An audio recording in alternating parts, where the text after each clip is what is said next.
Hi friends, Frankie here coming to you from Osaka Prefecture. We've got no time to waste, so let's get right into it. We're in the drugstore today to check out the sunscreens and some cult favorite J-Beauty skincare brands to see which are fragrance-free. Check out the timestamps below if you're looking for something specific. Also, please leave a comment below letting me know your favorite J-Beauty skincare products and your skin type. Just by looking at my face, you can tell I'm not in any place to give skincare advice, but I am someone with super sensitive skin and I've learned the hard way what irritates it more, fragrance being one of those things. Okay, so let's start with sunscreen. I cannot stress enough how important it is to use every single day and reapply it. I asked for sunscreen recommendations on Instagram before, and a lot of people seem to love this Biore one. The texture is nice, but there is fragrance, so be aware of that if you're sensitive. I found that for the majority of products I was looking at, if there is fragrance, it would be listed as the very last ingredient near the bottom of the ingredient list, like this one. See? Koryo. Fragrance is not always going to be at the bottom though, and sometimes it's listed as something else, so be careful. This little blue one has fragrance too, but just when I thought that all Biore sunscreens contained fragrance, I found two that did not. So I was looking at this one. I didn't see fragrance listed on the ingredient list. So then I had to grab the box. And then, lo and behold, it is mukoryo, fragrance free. It also says that it contains hyaluronic acid, glycerin, and that it's non-comedogenic. The bottle is quite tiny, but it's also really cheap. So I wanted to test this one out.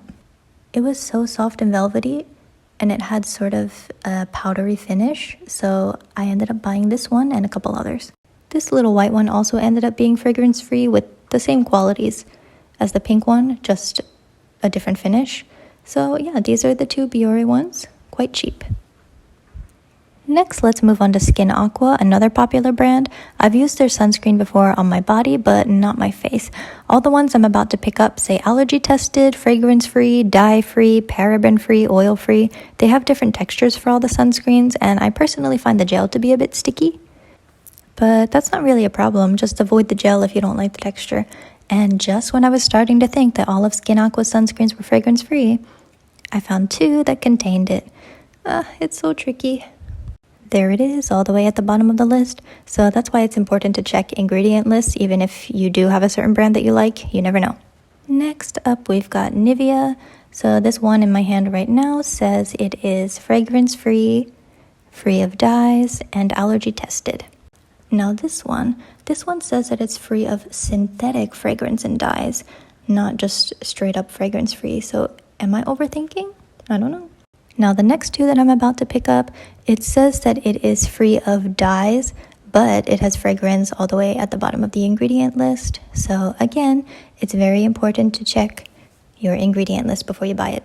This next one, I've never heard of it, but it caught my eye because it said sensitive skin, and I had to check because I don't trust things marketed towards sensitive skin. I've been burned before, literally. It passed the fragrance-free test, but it's only SPF 38. Next up, I thought we'd check out some kids' sunscreens because those most likely are going to be free of fragrance, alcohol, dyes, and all that. To me, the Biore one looked more appealing though because it was SPF 50. Then I'm going to speed through the other kids' ones.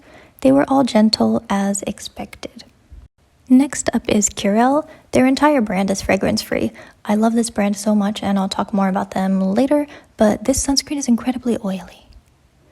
I was also pleased to find that they made an essence, which was nicer, but it's only SPF 30, so it is a no from me. Then we've got Kose. I have to start going through these faster, I'm sorry. This blue one, fragrance-free. It also comes in a gel. This one, fragrance-free too. Same deal with this one. I'm only focusing on fragrance, I'm sorry, but I wanted to test out the pink one, and it was thick. I don't know if I'd use it on my face. Same deal as with some of the others, just when I thought all of their sunscreens were safe, I found ones with fragrance. See, there it is, almost at the bottom. So yeah, avoid the character ones, I guess. But either way, check the ingredient list, whether it be on the bottle or online. Allie is a brand I've just started to hear about recently. They were also recommended to me by a few people. This one and the next one are fragrance-free and paraben-free. They're a little pricey though. It was around $2,000 for this size. Be careful though, they're not a fragrance-free brand. This one kind of threw me off because fragrance was there, but not at the bottom. So avoid the colorful ones, I guess. One of the most popular brands for sunscreens in Japan is Anessa, and that's because the quality is top-notch. They have a few sensitive skin ones, which are labeled on the back as fragrance-free. For the others, it was a little bit annoying trying to find the ingredient list, but on the display box, this one said citrus soap scent. So the sensitive skin ones are safe.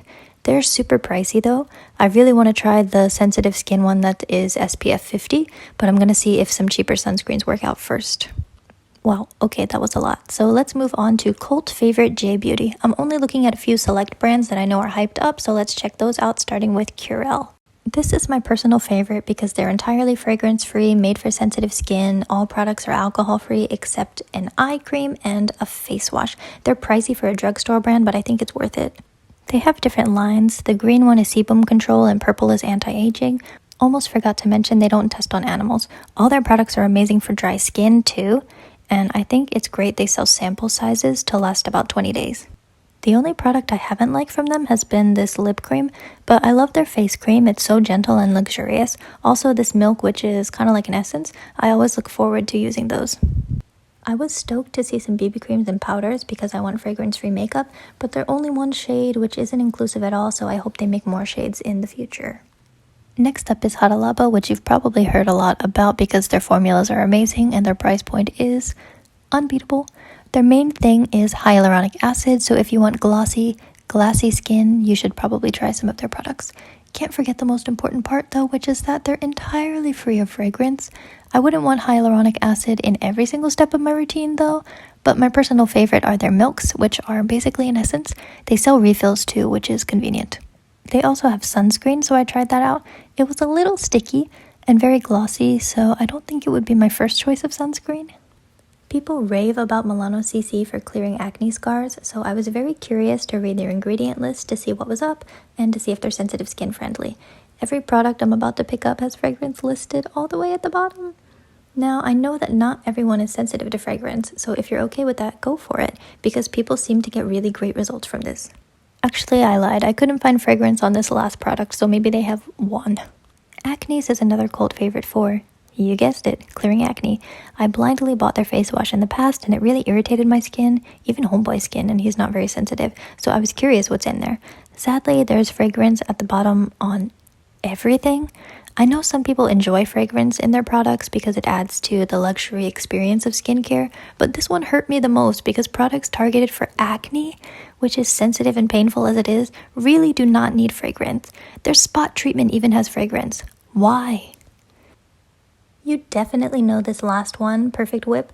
It foams up like no other, so it's a classic favorite. Their washes leave your skin feeling squeaky clean, which is actually not a great thing because it's stripping your skin of all the good oils and stuff too. Alcohol usually gives that feeling though, not fragrance necessarily, but their products all do have fragrance. I'm sorry if you love Perfect Whip, but it's my opinion and my skin, you know? I know it irritates me. I didn't see undisclosed fragrance on this white clay one, so I had hope for a second, but then it says floral scent. At the end of the day, you know your skin best and everything is trial and error. Personally, I choose to avoid any possible irritants because I don't have naturally good skin.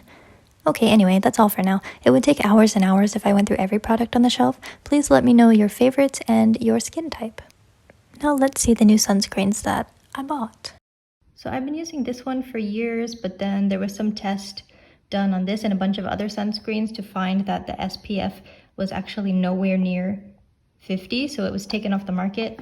So these are the ones that I'm gonna try out. This one of the kids ones, and then the Kose one.